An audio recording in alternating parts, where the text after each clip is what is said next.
I love cooking and I love teaching people how to cook. I've been doing both for 30 years.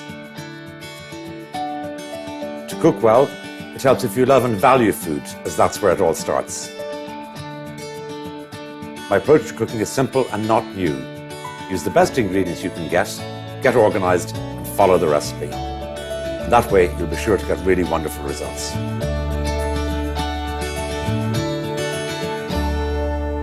Depending on the ingredients available, the savoury tart can be varied, and it perfectly illustrates the value of mastering a particular technique that can be used year-round to illustrate the glories of the changing seasons. There are two separate techniques involved here. One, making the savoury custard to hold the ingredients together. That's easy. But making the pastry and lining the flandering is more complicated. To progress as a cook, sometimes you have to bully yourself into performing a task that scares you a little bit. It's worth persevering with this technique. Once you master it, it opens up hundreds of possible recipes, both sweet and savoury, and you have a great sense of achievement when you can approach this task with no fear at all. Making pastry really is straightforward, a technique that every confident cook will master with practice. Add the flour, salt and butter into a food processor and blitz until you get this sort of crumbly texture. Tip these ingredients into a bowl. Pour the gently whisked egg on top and mix together, initially with a fork and then by hand. Add more egg if necessary to get the correct texture. It should look like this and feel slightly firm but not hard. Mold the pastry into a round, wrap it well in parchment paper and put it into the fridge. After 30 minutes, remove the pastry and sprinkle the worktop with flour. Trace a line around the tin and put the pastry in the centre. Then sprinkle some more flour on top and roll it out to the correct size. Roll the pastry around the rolling pin and place it carefully over the tin. Press the pastry into the sides of the tin and patch it up if necessary. Cover it with parchment paper, add the baking beans or rice, and then chill for another 30 minutes before putting it in the oven. Once it's almost cooked, lift out the beans, brush it with egg and put it back in the oven for 5 minutes. This gives a lovely finish. So the glazed tart shell is now cool, and this is the fun bit, if you like, putting the actual tart together. So the batter is very straightforward. 2 eggs and then 1 egg yolk. So the egg yolk adds a little richness and helps the batter to set, so that's really crucial. So separate the egg, and then you can keep your egg white for meringues or soufflés or so on. Add in the cream, good pinch of salt and pepper, and finally I like to add in some Parmesan cheese, and that gives a sort of a lovely savoury sweetness to the actual batter. So whisk these first. Okay, make sure the egg has completely dissolved into the batter. Like that, it's just falling off like that, with no visible sign of bits of egg yolk or egg white. Then our Parmesan cheese. Now the day you could use cheddar cheese, you could use Gruyere, so on. Give that a little mix. And that is the basic batter, so you can use that over and over again. The goat's cheese, this is a lovely soft goat's cheese. This is Ardsala goat's cheese from County Cork. And I just press the goat's cheese in. It spreads very easily.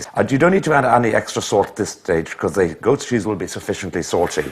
So spread it out into a fairly even layer, like that. And then I'm going to sprinkle some savoury thyme leaves on top. Rosemary would be quite a good option as well, but thyme, goat's cheese, and then later on when we're serving this, we're going to have a lovely tomato oil to go with it, which would be really nice. Then our batter, sometimes if the batter comes right up too close to the top, I won't put the last bit in at this stage. I'll wait until it's in the oven, then pour it in. But you know what? It's fitting in very snugly there. Just spread it out. So that lovely sweetness will mix beautifully with the slight saltiness of the goat's cheese. Into a moderate oven now, between 30 and 40 minutes until it's just set.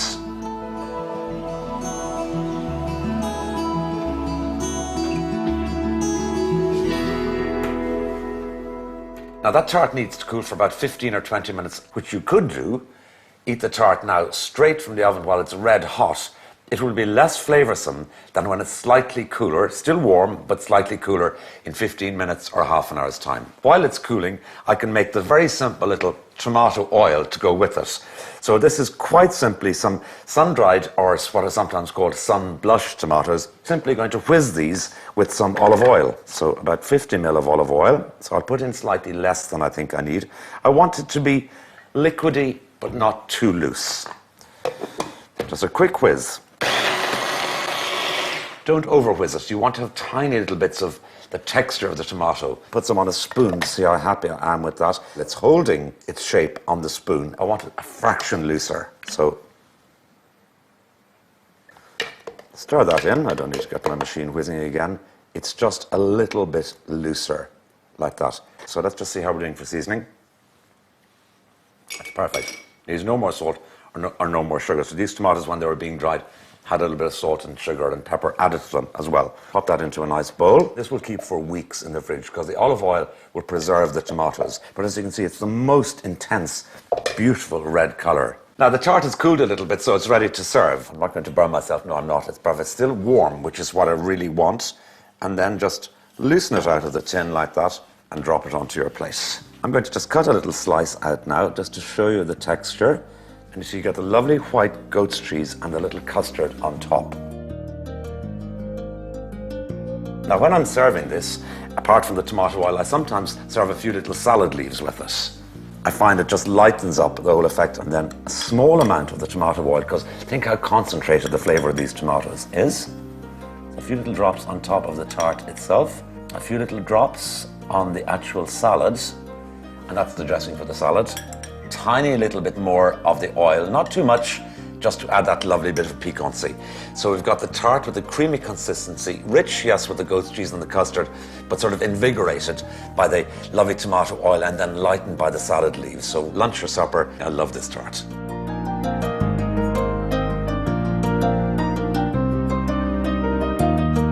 Beans, peas and lentils, collectively known as pulses, present endless delicious possibilities to all cooks. High in fibre and protein, low in fat, there is no difficulty cooking this wondrous food source, and there are a myriad different recipes from all over the world. The black-eyed beans used in the next recipe, perhaps the easiest of all pulse to identify with their cartoon-like black eyes. The oyster mushrooms with silky consistency pair beautifully with the beans, and the light spicing here brings the whole dish together in a gentle way. This dish makes a perfect vegetarian meal when served with boiled rice, also delicious with a plain roast chicken or a grilled or roast lamb. We start off this dish by caramelizing our onions, and they take, between 15, 20, sometimes 30 minutes to caramelize. And I've thinly sliced the onions for this. If you chop them, they tend to just sort of clump together. So a little heat under my saucepan, and then some olive oil. Use olive oil here rather than butter, because the butter would actually probably burn because it'll be on the heat for quite a long time. Whoops. You can see my oil is certainly nice and hot there. And then turn the onions in the oil, and then I'm going to turn the heat down. Whenever you're caramelizing onions, what you need is thyme rather than extra sugar. They have enough sugar themselves to create that lovely caramelized effect. And they take between 15 and 30 minutes. Let's just have a look at the beans. So we're using black-eyed beans in this particular bean stew, and there are so many different types of bean stew. Such an important food source. I buy them dried. It was the least expensive way to buy them.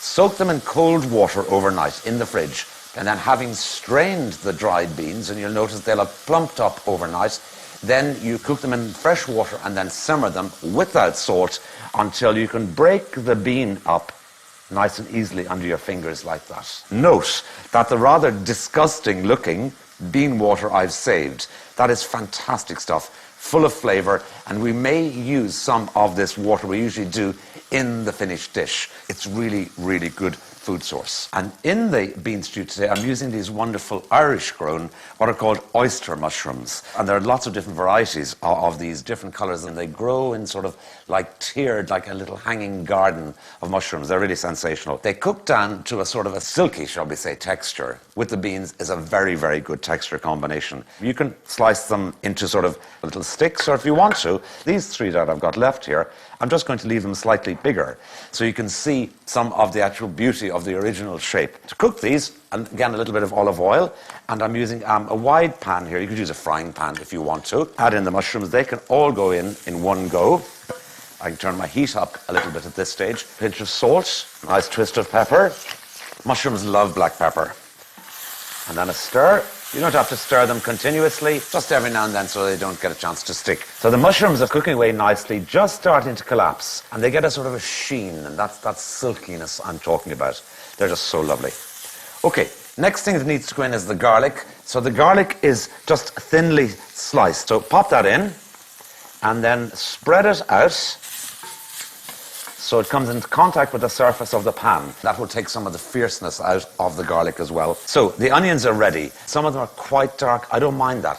That little bit of slight bitterness you get adds a depth of flavour to the dish. It's fantastic. So heat off under those. They're perfect. Okay, I'm going to add in my spice, and I'm just using turmeric in this particular recipe. I shouldn't say just using turmeric, because it is a wonderful spice with a slightly smoky flavour, not as strong as some of the other spices, so it's going to bring a sort of a mildness to this dish, and I want that to sort of cook for a few minutes to bring out more flavour out of the turmeric. It's ground dried turmeric. The onions go in also at this stage. And also, what you notice, the colour when you put in the turmeric in the dish changes immediately. You've left sort of the lovely green colours of Ireland and you're at the sort of the burnt earth colour of the soil in certain parts of India.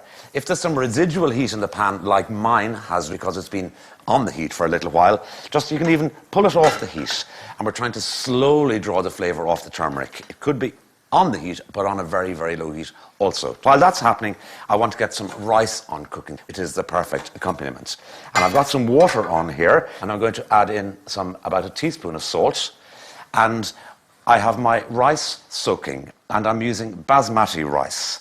This is this beautiful, long, slender grain of rice. What I like to do is to wash the rice a few times really, really gently, just a bowl of cold water, and just swirl your fingers through it, removing excess starch. After I've done that for a little while, I leave it just sitting in a bowl of water to absorb some of the water, and that's why it's much less likely to stick together when you're cooking it. And when you soak it like this a little ahead of time, it actually cooks more quickly as well. Drop it in nice and gently into the water.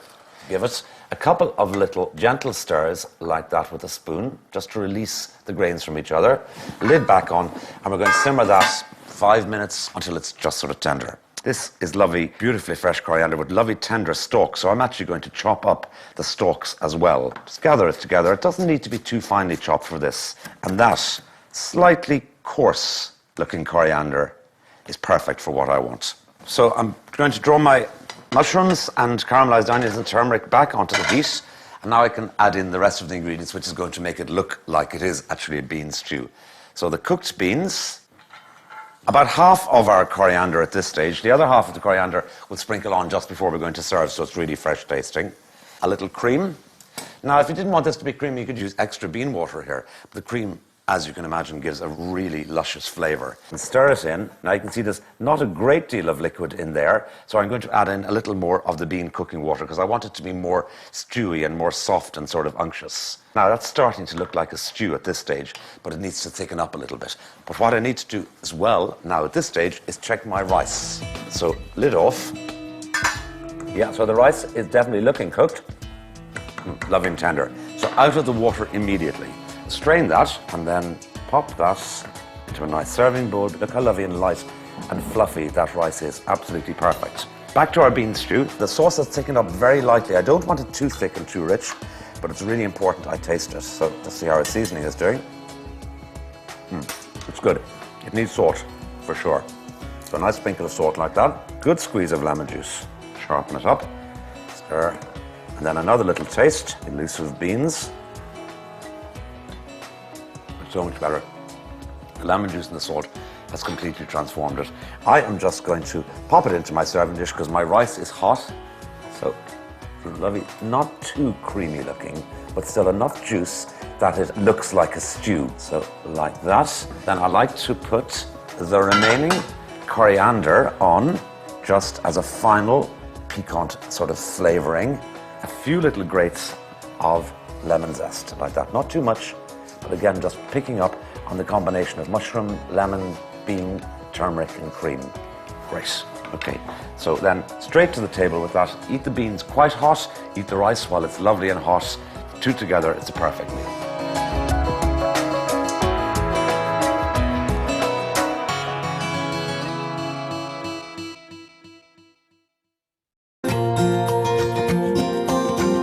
warm puddings might be thought of as something more suited to the darker months of autumn and winter.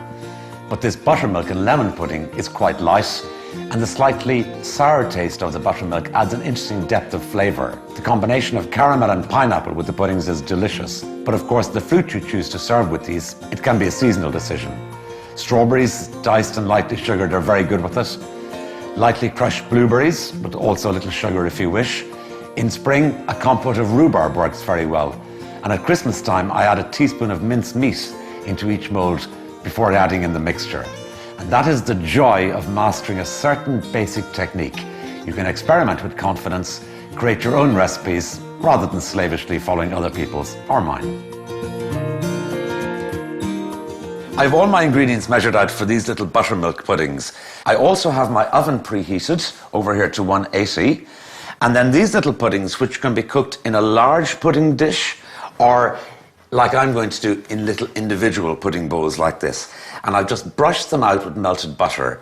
The individual ones we cook so that we can turn them out.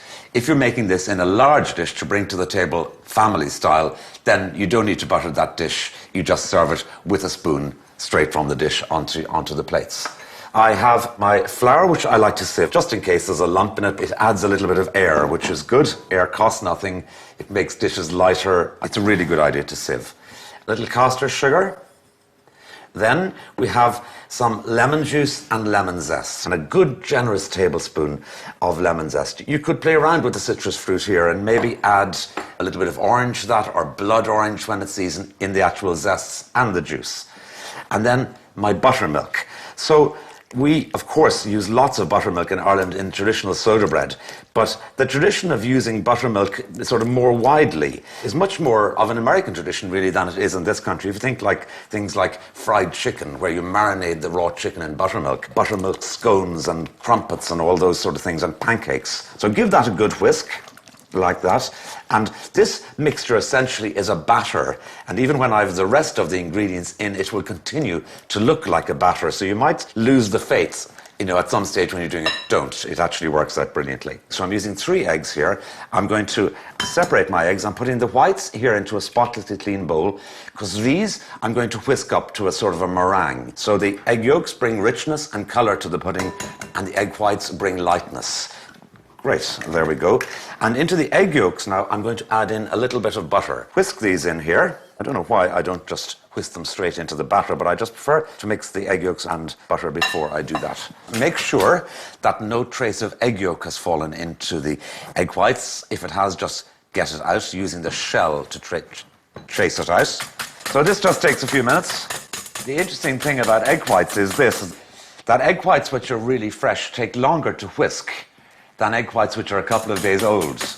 So you want your egg yolks to be as fresh as possible and your egg whites to be a couple of days old. Well, that's going to be difficult to achieve in the same egg, isn't it? So the egg white is starting to get some volume there. Now, see the way it's just sort of soft, sort of lovely peak, just like that? So I can add in the rest of my sugar, like that. The right size bowl, a whisk that feels comfortable in your hand. All of those things make a difference. Now, definitely getting closer. See the way it's getting firmer like that? It's nearly there. A little bit peakier than that, but sort of soft peaks. If it gets sort of edgy looking, it means you've over-whipped and you'll lose some of the volume. I'm pretty happy with that, okay? By leaving them where they're not absolutely sharply whisked, it means there's a little room for expansion in the egg whites when they go into the oven. And when they heat up, they'll expand a little bit more, which is exactly what I want. When I'm doing this, I like to take a small portion of the egg whites, about sort of a third or a quarter, and then I just gently whisk that in. Then the rest, or the main volume of egg white, I actually fold in. I find that when you soften the bulk of the mixture, which was our batter, with the smaller portion of egg white, the larger portion of egg white folds in more beautifully. So this folding technique is really important, because I'm trying to preserve as much of the air in the egg white mixture as possible. So cut down through the mixture and then just fold it over, and then I give the bowl a 90-degree turn or a quarter turn each time. And then after I've done that 4 times, I usually go around the bowl 360 degrees, maybe once or twice. And remember, the egg white mixture is much lighter than the batter, so keep remembering to go right down to the bottom of your bowl to draw up the heavier mixture, to draw the lighter mixture down into that. So that's a lovely air-filled batter now. So our prepared ramekins, and then I find a ladle is nearly the best thing to get the batter into the ramekins. So I'm filling the bain-marie or the water baths about halfway up along the side. That's going to create a really nice steamy atmosphere. If you have an oven which has a steam appliance in it, well then that would be the perfect moment to use that, and then you could actually make these without using the bain-marie. I'm going to make the caramel sauce now to go with the puddings that are cooking in the oven. So I've got my sugar measured out, and then I've got 2 lots of water. The first lot of water, which is a smaller quantity, put that onto the heat. I like to stir it a few times. The ideal scenario is if the sugar has dissolved before the liquid comes to the boil, then you're less likely to get crystals in your caramel or in your syrup, for that matter. I've got that over a sort of a medium-sized flame there. So I've got a lovely pineapple that I'm going to serve with the caramel and the puddings. So I'm just going to start off by cutting off some of these top leaves here. I'll cut this pineapple in half. I'm using a serrated bread knife essentially for this. So cut straight down again like that. Cut them in half again. Take this lovely sort of stick, if you want to call it, of pineapple and cut out this tough central core, really, I suppose is the right word. I need to go back to my caramel. So I want to give it one final little stir like that to encourage the last of the undissolved sugar to dissolve. So now my sugar is completely dissolved, and remove the wooden spoon from the caramel now, and we don't really stir it again. Back to our little wedge of pineapple. So I'm just going to cut down towards the skin like that. And this is very 1970s, I'll have to tell you, but anyway, there we go. We can do a few different presentations. And then just loosen the pineapple like that. So I can also prepare the pineapple by just cutting it into neat slices. And I can also cut some into little long sticks like that. So, you know, you can vary the presentation if you want to. Let's pop those on there. Now, suddenly, look what's happening with the caramel. It started to burn. You just tilt the pale caramel into the dark and the dark caramel into the pale. If you put the cold spoon into the caramel, it sort of seizes and blocks, and the spoon gets stuck there. We have our lovely, definitely a chestnut color caramel. So just you can just turn off the heat actually, and then all your water in one go. It spits a little bit. I usually give it another little swirl like that to encourage the thick and the thin to mix together properly, and then back on the heat to cook for a few minutes longer until you've got a single consistency, and that is caramel sauce.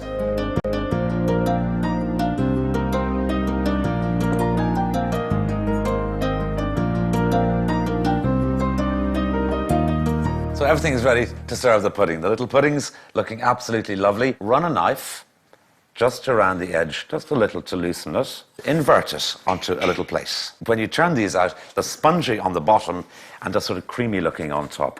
There we are. See, it's lovely, soft, little wobbly pudding like that. A little of our pineapple, 2 little bits on top like that. A little caramel sauce, like that. And then what I would love to eat with this is a little softly whipped cream. Warm, lemony, tender, little wobbly little pudding like that. It's a beautiful soft texture. Slightly sharp pineapple, chestnutty caramel, softly whipped cream, hot and cold.